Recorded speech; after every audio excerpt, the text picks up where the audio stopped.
The Economic Community of West African States, ECOWAS, has given the military rulers in Guinea 6 months to return the country to constitutional order.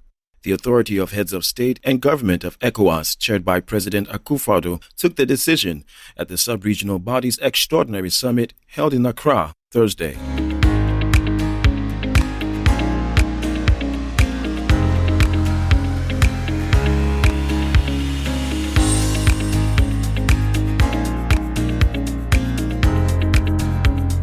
ECOWAS has imposed travel ban on the military leaders as well as their family members and supporters and frozen the financial assets of members of the military junta. The president of the ECOWAS Commission, Jean-Claude Kissy-Brou, told the media after the summit that the decision of the ECOWAS authority will be communicated officially to the military rulers.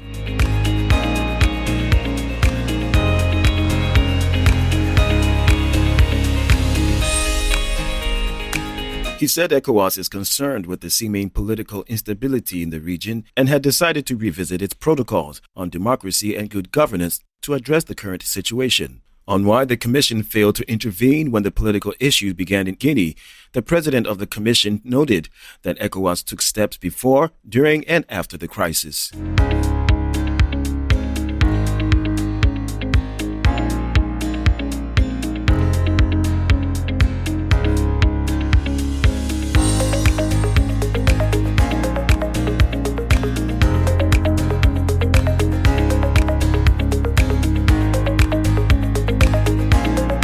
There is heavy security presence on the campus of the Kwame Nkrumah University of Science and Technology ahead of the end of the second semester today, Friday, September 17, 2021. This follows the deployment of security personnel on the campus by the Ashanti Regional Security Council.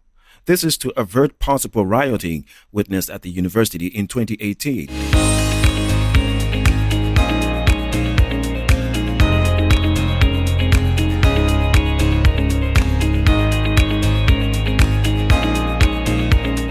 A statement signed by the Ashanti Regional Minister Simone Osei-Mensah noted that security personnel will be visibly stationed on the university campus to ensure peace and security and prevent any unruly behavior by any group of students.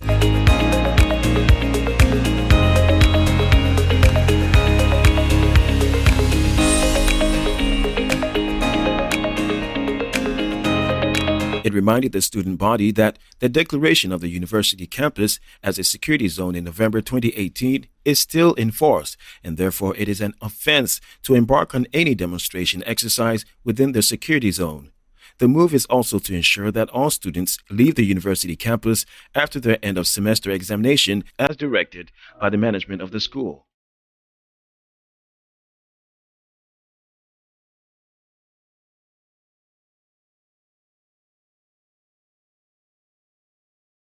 Three persons in Akachi in the Volta region have been arrested by the police for duping people who hoped to be recruited into the Ghana Police Service. The three, Bernard Amanya, age 18, Godsway Ajika, age 23, and Godson Wemega, age 21, are currently in the custody of the Volta Regional Police Command, where investigations are ongoing.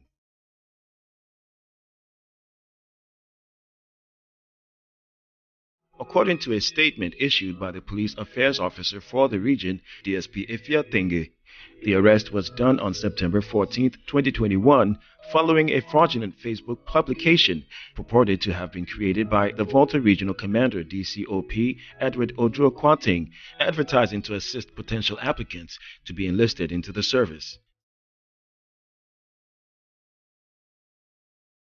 Many people who fell victim to the scam, according to preliminary investigations, paid various amounts to the three suspects with the hope of being considered in the ongoing process. DSP Efia has therefore advised applicants to be cautious of some false protocol allocations being offered all over the place.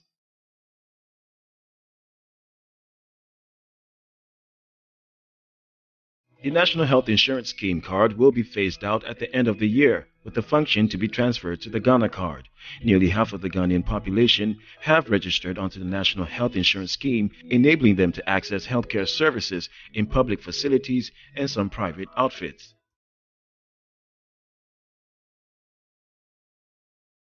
In line with the process, the National Health Insurance Authority has intensified its public education on the imminent transition to make the effort a seamless exercise for both the institution and the public. Ashanti Regional Director of the NHIA, Mr. Kojo Trinibua Kudia, said linking NHIS cards to the Ghana card would save the authority the cost of printing its own biometric ID cards.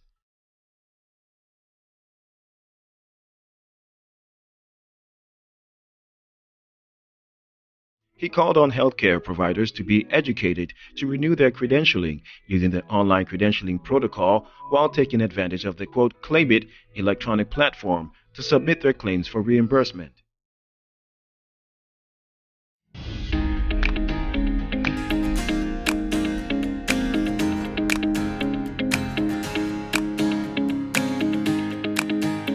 Fishermen engaged in light fishing will be arrested and prosecuted, the Minister of Fisheries and Agriculture, Hawa Kumsun, has warned. Such an action, she says, has become necessary to bring an end to the act. It is estimated that 3 million Ghanaians depend on the fishing sector for their livelihood.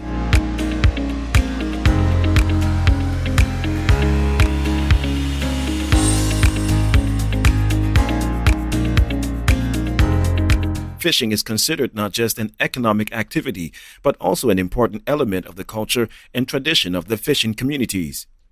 Over the past few years, the sector has been confronted with a number of challenges that have the potential to further worsen its performance. They include illegal, unreported, unregulated fishing.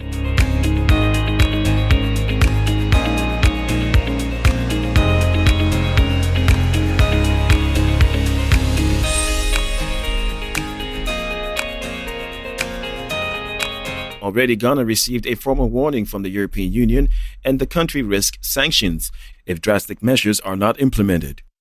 Currently, the government has suspended the supply of premixed fuel to some 4 landing beaches in the central region.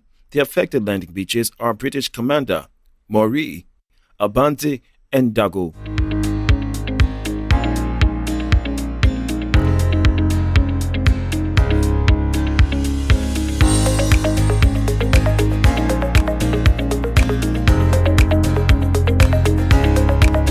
The Minister of Energy, Dr. Matthew Opoku Prempeh, has charged management of the Electricity Company of Ghana to include Cybersecurity Task Force in its revenue protection measures.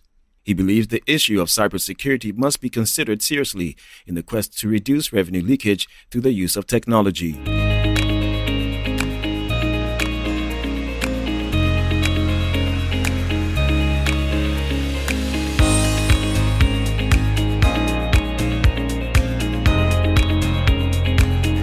The minister made the call when he inaugurated the Revenue Protection Task Force set up by the ECG to track revenue losses that occur through transmission losses.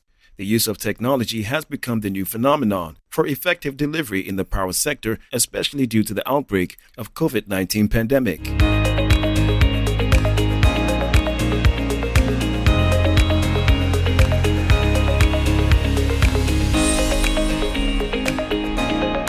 According to Dr. Opoku Prempeh, people who consume illegal power also do so through technological means, and therefore there is the need for ECG to act quickly. He therefore called for stiffer punishment for persons who use power illegally in the country.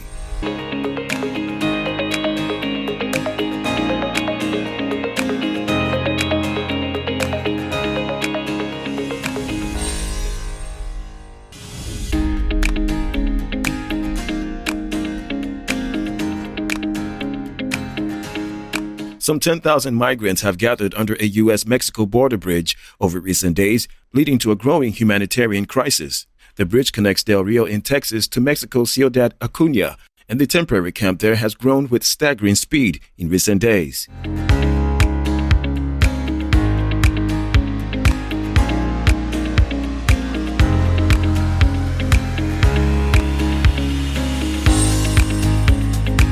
The mostly Haitian migrants who have crossed the Rio Grande are sleeping under the bridge in squalid conditions. The U.S. government has been facing a surge of migrants at the border.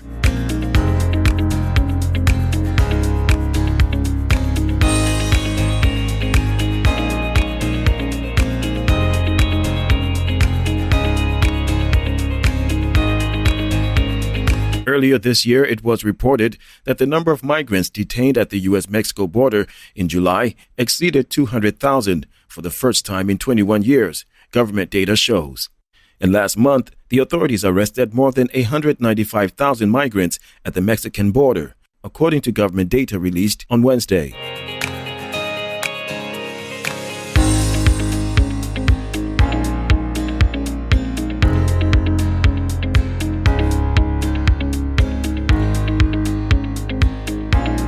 Firefighters are wrapping fire-resistant blankets around ancient trees as blazes tear through California's world-famous Sequoia National Park.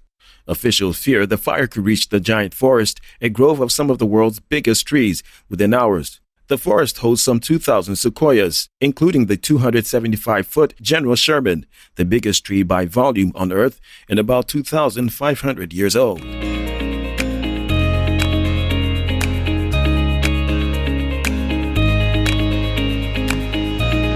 The colony and Paradise fires have been growing for a week. More than 350 firefighters, along with helicopters and water-dropping planes, have been mobilized to battle the blaze. They've wrapped several trees, including the General Sherman, with aluminum foil to protect them.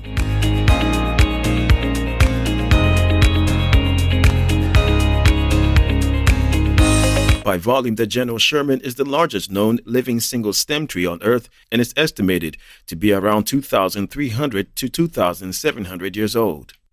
Experts say sequoia trees are very fire-resistant and have evolved to survive flames. Sparked by lightning, the Paradise and Colony fires have been growing across rugged shrubland in the Sierra Nevada.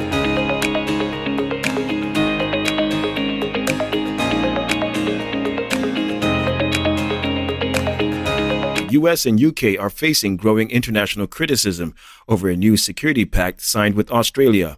The deal, seen as an effort to counter China, will see the US and UK give Australia the technology to build nuclear-powered submarines.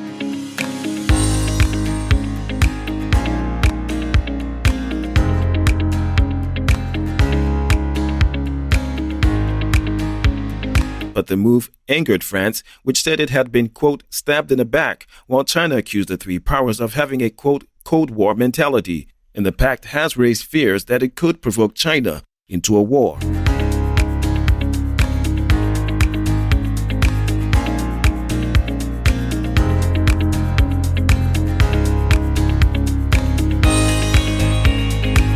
The alliance, known as AUKUS, was announced by U.S. President Joe Biden, UK Prime Minister Boris Johnson, and his Australian counterpart, Scott Morrison, on Wednesday. While they did not mention China, AUKUS is being widely viewed as an effort to counter Beijing's influence in the contested South China Sea.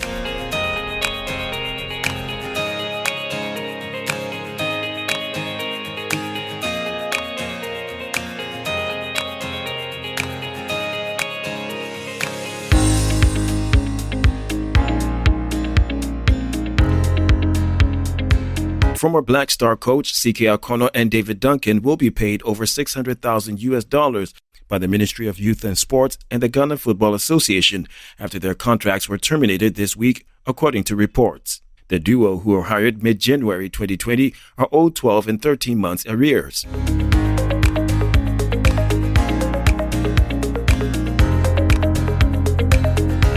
C.K. O'Connor's arrears is about $425,000 for a combined 17 months, while $300,000 is the period he was in charge of the national team, while $125,000 is the remainder of his contract duration, and a $50,000 compensation for the termination of his contract. He's due to be paid $475,000 in total.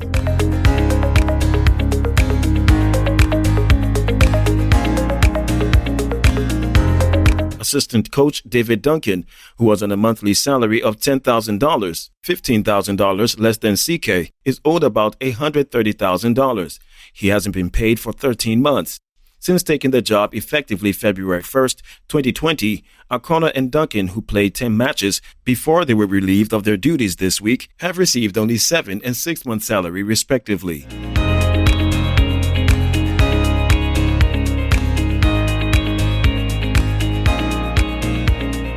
Ghana's Premier League champions, Accra Hearts of Oak, have released their stunning new jersey for the upcoming season. Fans of the Phobians were treated to their first look at the new home and away kits during the official launch on Thursday at the World Trade Center in Accra.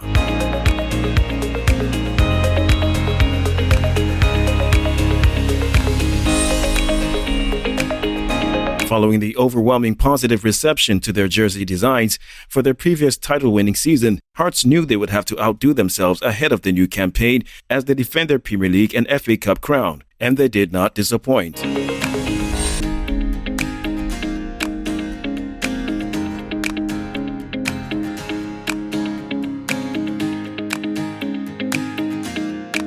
The club's patent rainbow colors make a return, giving much prominence in their home kit. Umber's design blend the colors intricately with the home kit, featuring the iconic red, blue, and yellow colors in vertical stripes. The white away kits also include the club's rainbow colors, which fade in colorfully in stripes near the bottom.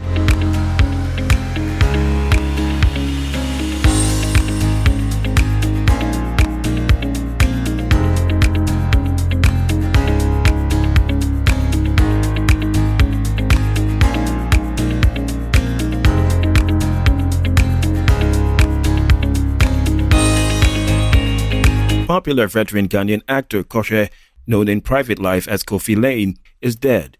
His daughter, Comfort Lane, who confirmed the news, said her father passed away at his residence in Accra on the evening of Thursday, September 16, 2021. Koshe was believed to be 75 years old.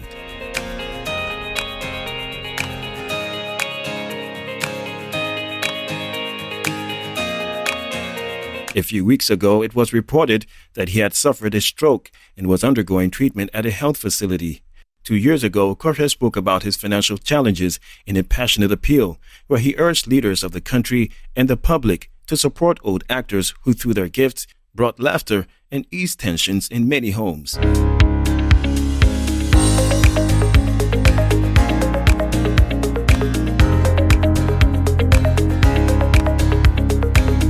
He added the living conditions of some veterans who worked hard to bring smiles to the faces of Ghanaians was nothing to write home about. Koshe said some of his colleagues died as paupers in sorrow because there was no support for them. He therefore urged Ghanaians to help him while he was alive and not wait till he died before showing him love, support, and pay him glowing tributes.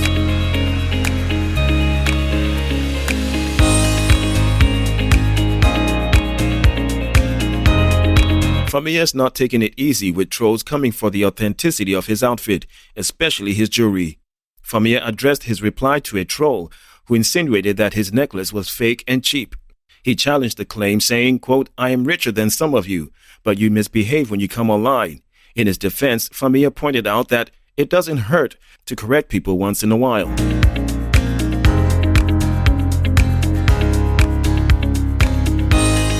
According to him, he has been dealing with people who have a habit of spewing loose talk since birth and knows how and when to handle them. Quote, "Some things you must say it as it is.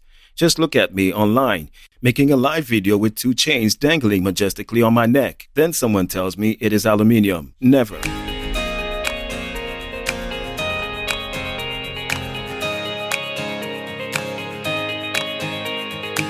This chain can buy Uber. It can buy an Uber for some of them on the streets to use as a means of livelihood.